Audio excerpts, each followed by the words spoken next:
Welcome to this session about how to support serious growth. Myself and my fellow panelists are incredibly passionate about helping startups do more and be more and achieve all the things that they want to. So I'll start with a brief introduction from me, and each of the panelists can tell you a little more about who they are and what they do. I've also asked each of our panelists in their intro to tell us one thing about themselves that people in the room probably don't know. So I'm Elizabeth Varley. I'm the founder and CEO of TechHub. We're the global community for technology entrepreneurs. We work with over 750 companies all around the world to help them scale. We started in London in the UK, and we're now all across Europe, and we're in India as well, and growing very quickly. We help startups get better faster by bringing together all the different elements of the tech startup ecosystem in every place that we operate, and help our companies grow and go global. And the thing about me that people in the room might not know is that many years ago I sang for Audrey Hepburn, which was fun and amazing when I was a kid. It was just like, oh my God, she's incredible. So David. Hello, I'm David. I'm not the global head of trends, insights, and trend watching. I look after Google. You're not? I'm not. Oh. Unfortunately, I'd love to be. We'll go. I look after the partnerships globally for Google for Entrepreneurs. We are the bit of Google that works with startups and startup ecosystems globally. We do that in a couple of main ways. One is we run 5, soon to be 6 campuses, which are tech hubs that we operate ourselves across the planet. We also have curated, I think, amongst the best collection of hubs out in the wild, in cities across the planet that we partner with, that serve startup communities and build density and help entrepreneurs to succeed. And the fun fact about me is that I met my wife at Buckingham Palace, the home of Queen Elizabeth. She's not royal, your is she? slide is now correct. Yay. All right, my name is Robert Gaal. Until recently, I was a product manager at Google. Before that, I founded 2 companies, one in Amsterdam, one in New York. I'm now the managing director of a place called TQ, a tech hub right in the center of this city in Amsterdam. We're aiming to support about 150 startups with talent, tools, and training over the course of this year, as we open up in September of this year. So I'm the newbie of the group. Fun fact. Oh, my fun fact, yeah. A month ago, I won 52 pairs of socks, and I've been wearing an exact new pair of socks every day from that point on. Very good. Raphaëlle. Nice. Well, hello everyone. I'm Raphaëlle from NUMA. So NUMA is an innovation hub which is located in Paris. So we run a free co-working space, and we organize about 1,000 events per year to help the Parisian ecosystem grow. We also run open innovation programs with corporates to help the corporates work with the startups or work like a startup. And we have an acceleration program, and we have accelerated more than 100 startups so far. In 2015, we started to go international. And we opened in Moscow, in Bangalore, in Casablanca, in Barcelona, and Mexico just recently. Your fun fact. Yeah, my fun fact. I started playing soccer 5 years ago. The first time I did a soccer game, we lost 12-0 to a Finnish team of women, very, very tall. And I kept on playing soccer, and now I still play soccer. But I'm not the goalkeeper anymore because I wasn't successful the first time I was goalkeeper. Now I play defense. Thank you. And thanks for your revealing responses about yourself. Now, we don't have loads of time today, and I would like to have some audience questions. But what I'm going to start with is a couple of themes. So we all support startups in some similar and some different ways, and it's always really great to learn from how other people are doing things.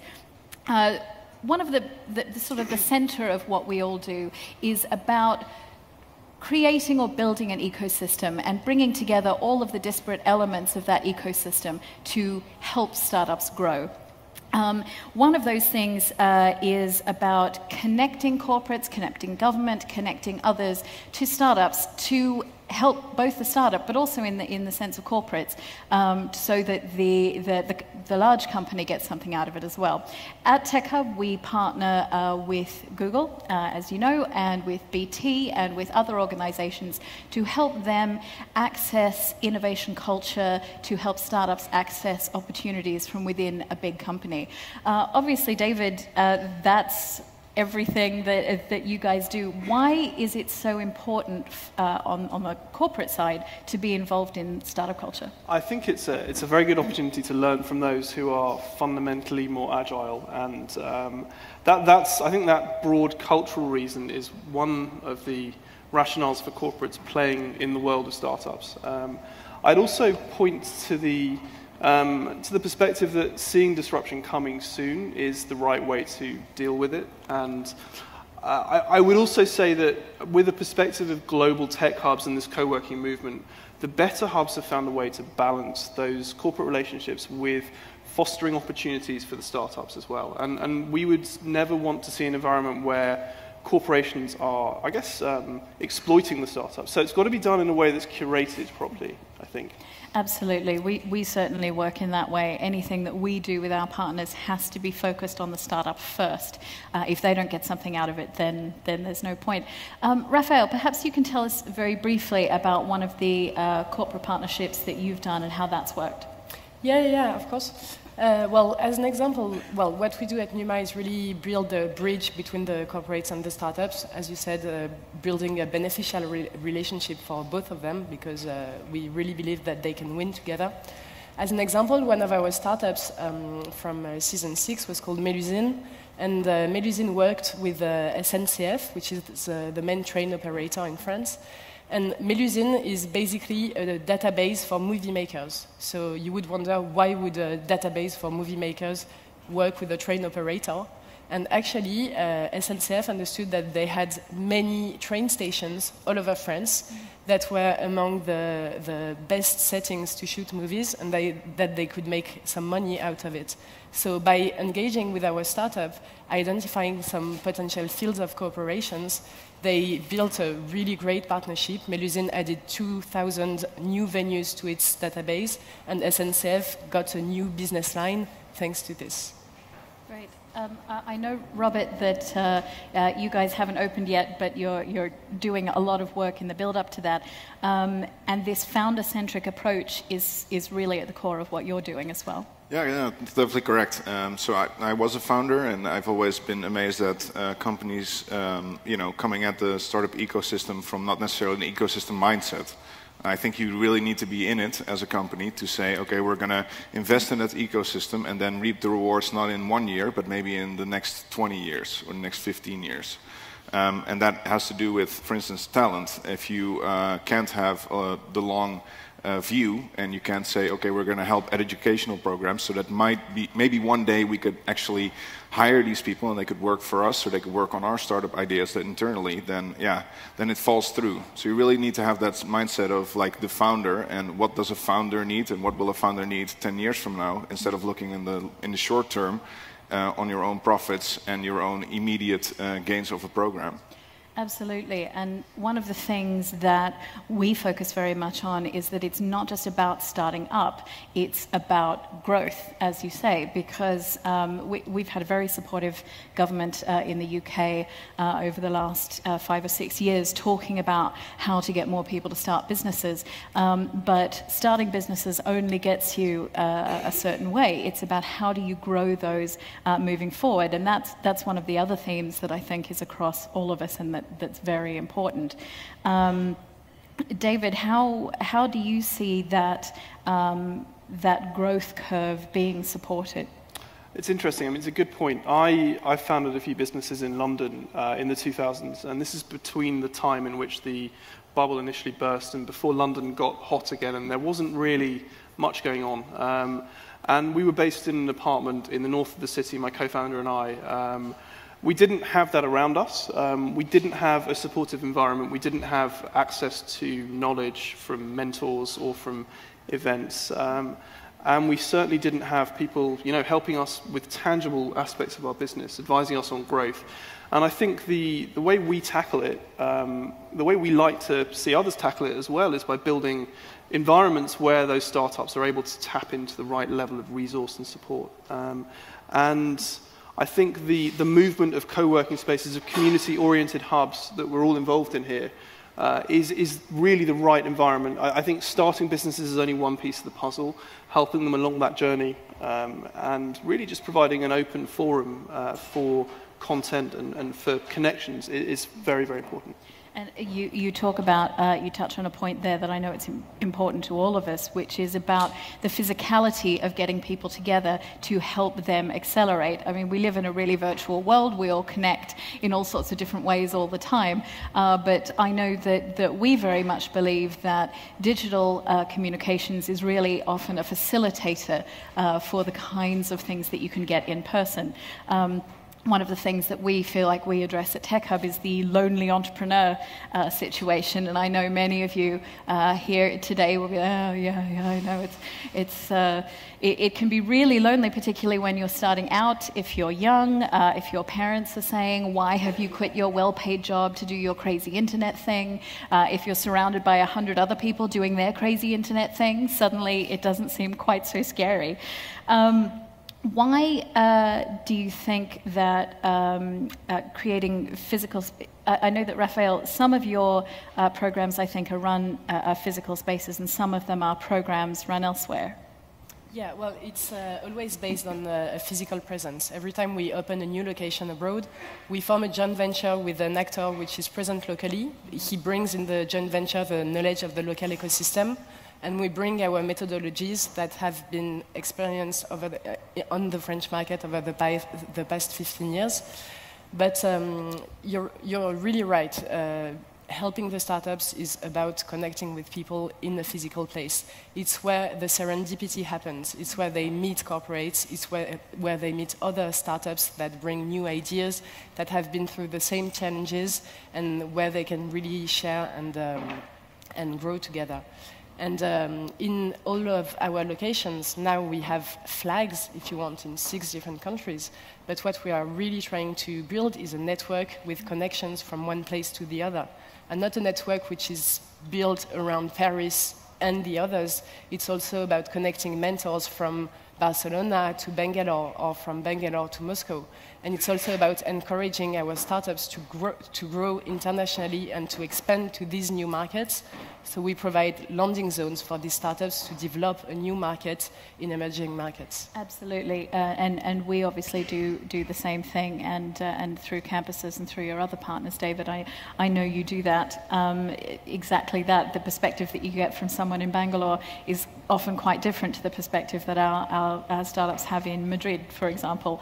And going global is the other central theme that I really wanted to talk about today, because as we all know, it's so important to have a global mindset from the very beginning. You can focus on a local market initially, but if you're creating a product that can be used anywhere, you really need to be thinking about how do I grow to grab a section of that global market.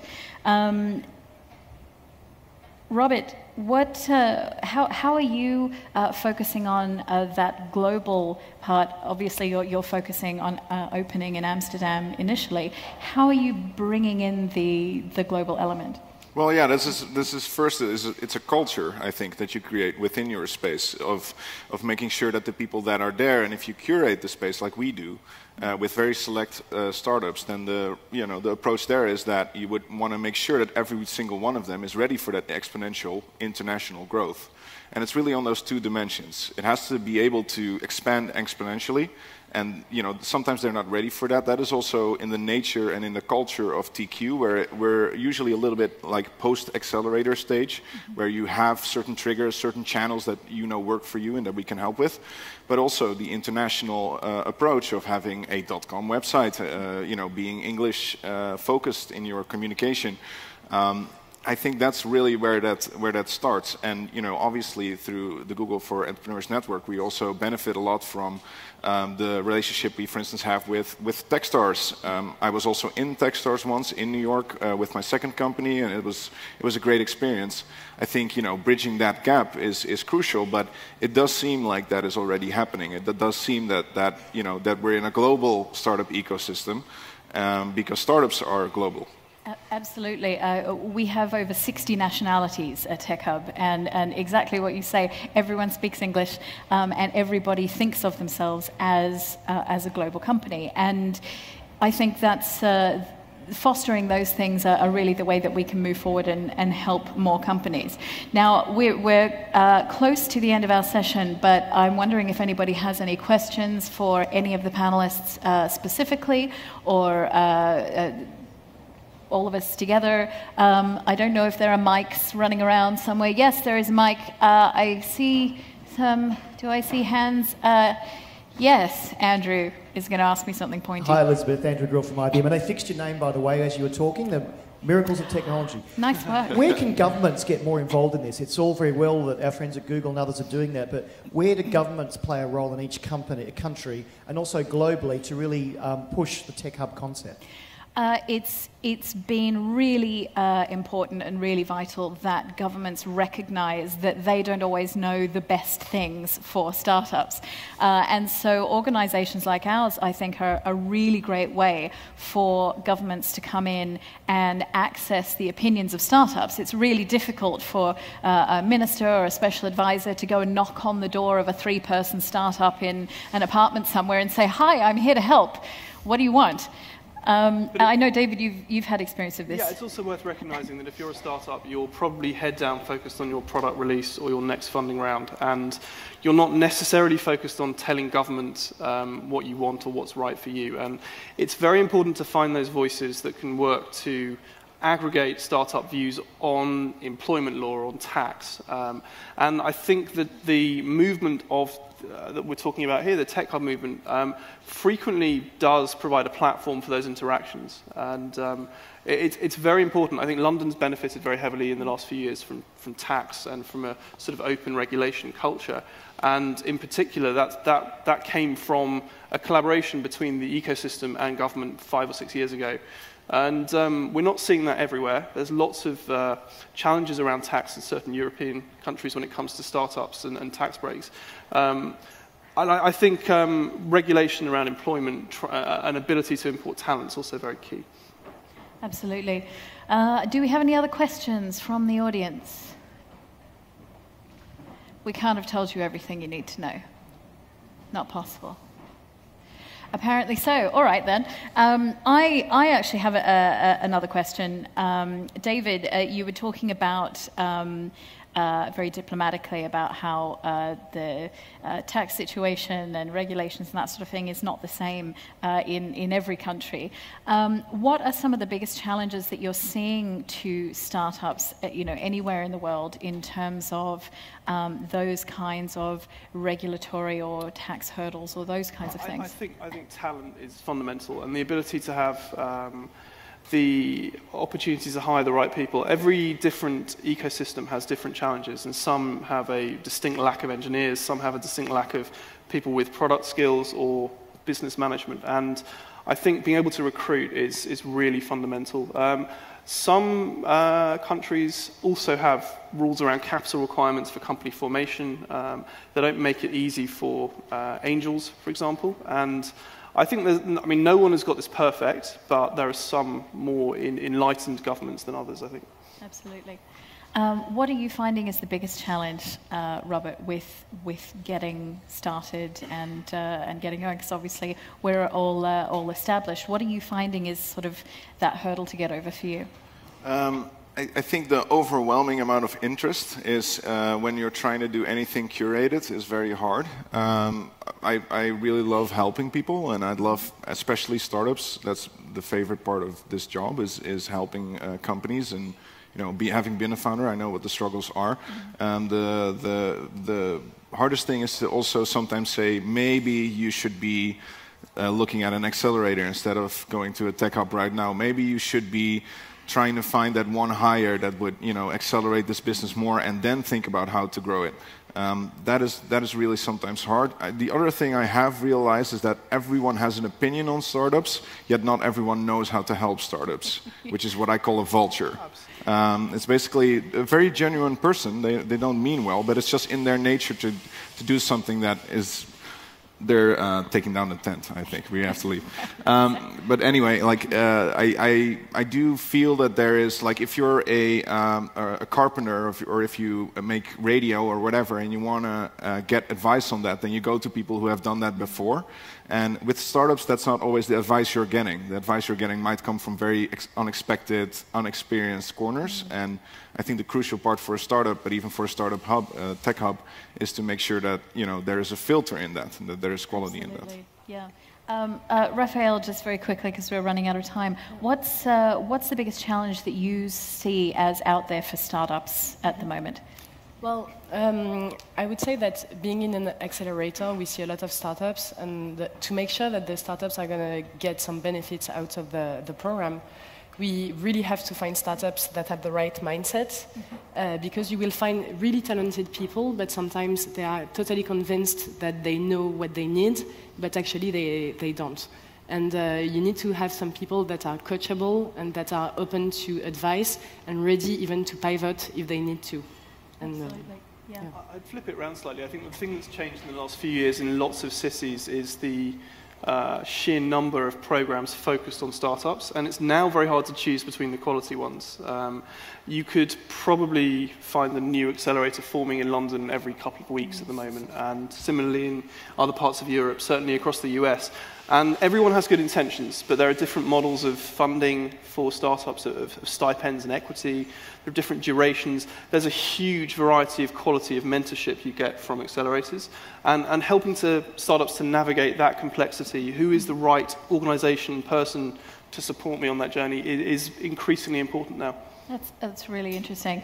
I think one of the things that, in terms of looking at the challenges for startups that we're focusing on at the moment, is making sure that there are really relatable success stories for companies that are coming up now and succeeding. And so one of the things I know we need to do better is to shout more about the companies that succeed, that aren't sort of the absolutely massive ones that did really well 5 years ago that everybody knows about, and that really sort of untouchable sense of really big companies. We've had companies exit to Google and Microsoft and Twitter and Facebook, and some of those aren't the sort of the massive exits that you hear about, but it's really important for startups to be able to see you can have really good successes. They don't have to be the stratospheric ones.